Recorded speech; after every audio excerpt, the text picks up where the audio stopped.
Welcome back to another technical deep dive here in the debug zone. Today we're tackling a big question and breaking it down with insights from other users.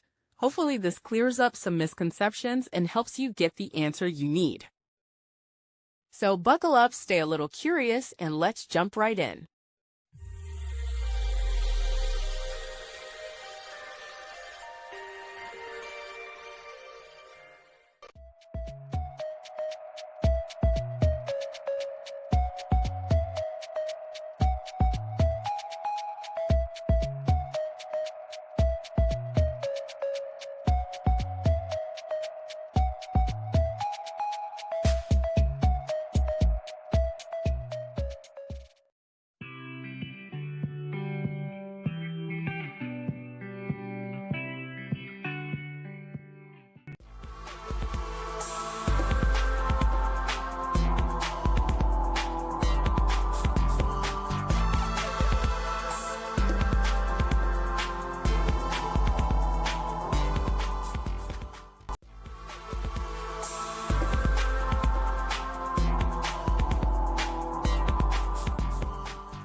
And that's a wrap.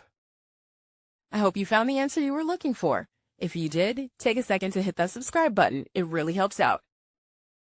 And let me know in the comments which solution worked best for you.